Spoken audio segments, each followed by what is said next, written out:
suis ravie de vous retrouver aujourd'hui pour une vidéo qui va parler d'inspiration. Je vais essayer de voir avec vous aujourd'hui comment vous pouvez faire pour trouver l'inspiration lorsque voilà, vous êtes en panne, vous êtes bloqué, vous ne trouvez pas de nouvelles idées. Et donc je vais vous donner quelques petites astuces aujourd'hui qui j'espère pourront vous aider donc, à trouver cette inspiration qui vous manque. Alors la première chose, le premier conseil que je peux vous donner, c'est de lire, regarder des films ou regarder des séries. Ne vous contentez pas de lire ou de regarder des séries qui sont dans votre zone de confort. Essayez d'aller voir ou de lire des choses voilà, qui sortent de l'ordinaire, qui sortent de votre ordinaire à vous, des choses pour lesquelles vous n'avez jamais montré de l'intérêt. Ça va vous ouvrir de nouvelles portes et ça va peut-être pouvoir vous donner de nouvelles idées si, voilà, par exemple, vous n'aimez pas trop tout ce qui est policier, regardez quelques épisodes d'une série policière, ça va peut-être vous donner une idée pour poursuivre votre roman. Il se peut parfois que vous ayez envie de regarder comme ça des séries ou de lire des livres pendant un certain temps et de ne plus écrire. Moi, ça m'est arrivé et voilà, pendant, je dirais, 4 semaines, je n'arrivais plus à écrire, je n'avais vraiment plus envie, en fait, j'étais vraiment bloquée. Et j'ai commencé à regarder toutes sortes de séries, mais des séries vraiment variées, donc des séries de science-fiction, fantastique, j'ai regardé aussi une série historique, vraiment des séries variées et voilà, ça m'a aidé à retrouver l'inspiration et voilà, cette période a duré 4 semaines et puis après je suis repartie sur de bonnes bases et j'ai retrouvé de nouvelles idées grâce à ces séries que j'avais regardées. Donc vraiment, si vous avez besoin de prendre du temps pour faire autre chose que l'écriture, eh bien n'hésitez pas, prenez ce temps dont vous avez besoin. Alors une autre façon de trouver de l'inspiration, c'est de voyager et surtout de rencontrer de nouvelles personnes.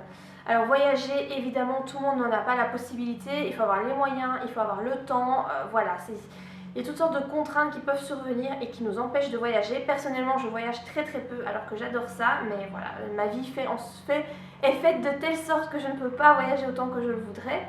Mais voilà, le fait de voyager de temps en temps et de rencontrer de nouvelles personnes, de vous intéresser à ces personnes, de leur poser des questions, de vous intéresser à leur mode de vie, à divers sujets les concernant, et bien ça va vous donner de l'inspiration pour peut-être créer de nouveaux personnages. Voilà, peut-être qu'ils vont vous raconter une histoire qui leur est arrivée et ça va vous donner une idée pour votre roman. Ça va voilà, vous créer toutes sortes de possibilités dans votre tête. Et donc voilà, c'est vrai que rencontrer des personnes comme ça inconnues, ça aide vraiment beaucoup parce que si on côtoie toujours le même genre de personnes, qu'on est toujours dans le même environnement, c'est vrai qu'intellectuellement c'est pas très enrichissant.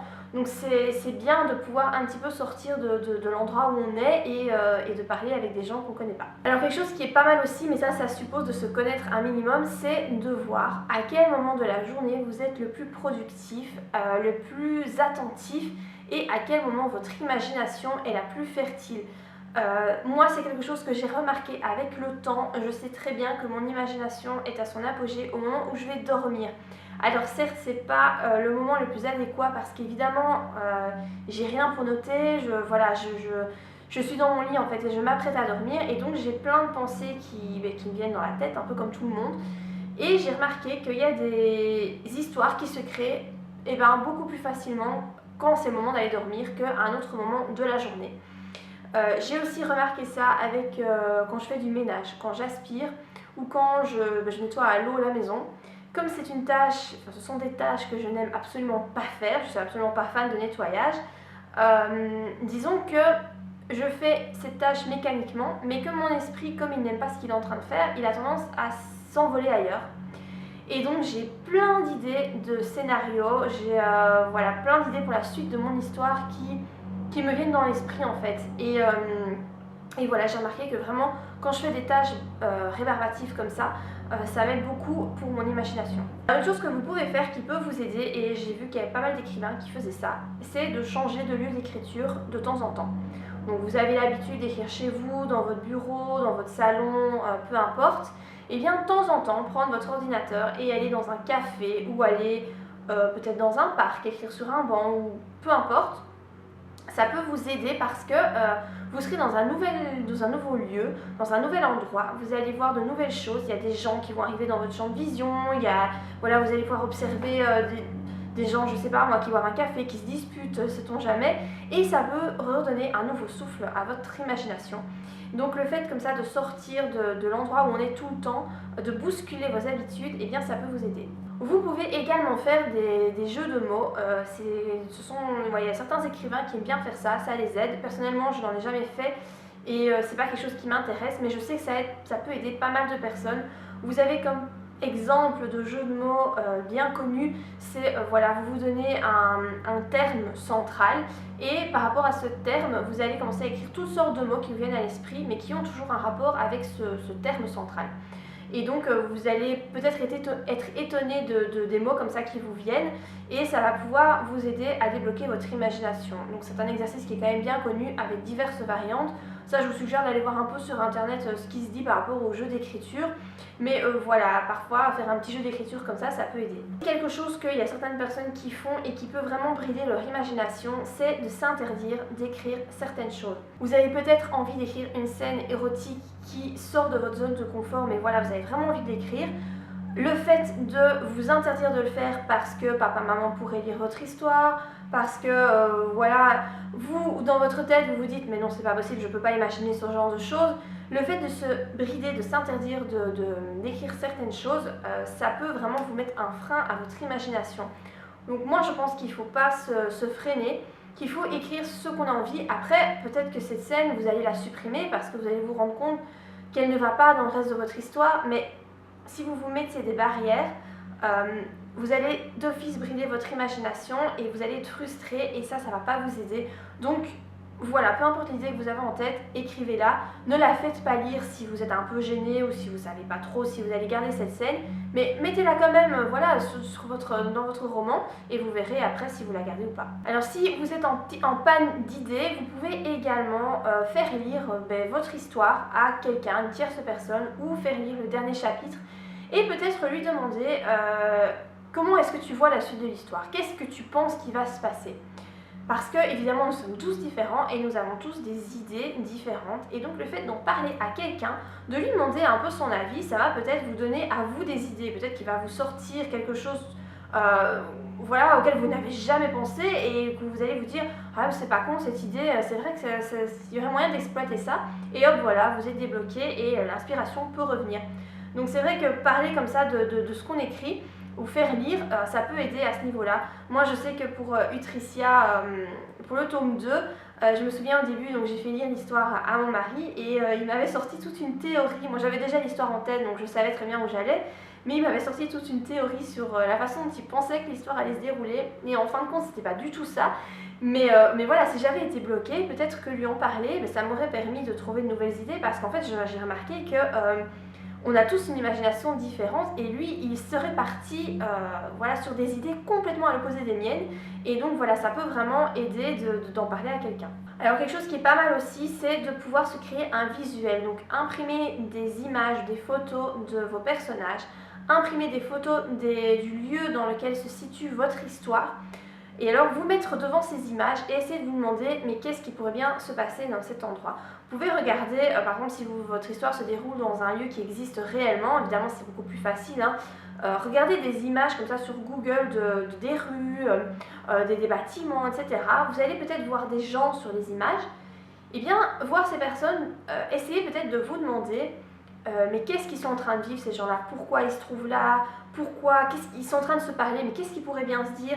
Le fait de vous poser comme ça des questions, essayez de rendre un petit peu plus réelle votre histoire, ça va peut-être vous aider à vous débloquer. Donc le fait de faire ce genre de choses, moi je trouve que ça peut être un bon moyen de faire travailler son imagination. Alors un autre conseil que je peux vous donner, et c'est un conseil qu'on retrouve quand même très souvent, c'est de sortir prendre l'air, d'aller se promener dans la nature et pourquoi pas aussi de faire du sport à l'extérieur, aller courir, faire un jogging. Il y a beaucoup de personnes qui parviennent à trouver l'inspiration lorsqu'elles se promènent en forêt. C'est probablement un endroit qui est propice à ça. Alors pourquoi, je ne sais pas, parce qu'on est entouré de la nature, parce que le fait d'être seul, en général, il fait plus ou moins silencieux. Il y a les bruits de la nature évidemment, mais voilà, il n'y a pas les bruits de la ville, il n'y a pas les voitures, il n'y a pas des gens qui parlent pour autant que vous soyez tout seul, hein, vous promenez. Ça aide quand même pas mal de personnes de faire ça. Donc si vous avez une forêt pas loin de chez vous, ça peut être sympa d'essayer d'aller faire une petite balade, voilà, d'une heure ou même un peu moins. Mais ça peut quand même peut-être vous aider à débloquer voilà, votre imagination. Et enfin, le dernier conseil que je peux vous donner, moi c'est un conseil que j'applique énormément, c'est de regarder et d'écouter des gens qui vous inspirent. Donc nous avons tous des gens, que ce soit des acteurs, des musiciens, d'autres écrivains, peu importe, qui nous inspirent. Quand on entend parler de ces gens-là, ça résonne en nous, il y a quelque chose qui se passe et on se retrouve remotivé ou on se sent mieux en tout cas. Le fait comme ça, quand vous avez plus trop d'inspiration, vous avez une petite baisse de morale parce que c'est vrai que quand l'imagination s'en va, on se retrouve un peu bloqué dans ce qu'on est en train de faire et on a tendance à être un peu démotivé. Le fait voilà, d'écouter ces gens qui nous inspirent, ça peut vraiment vous donner un second souffle.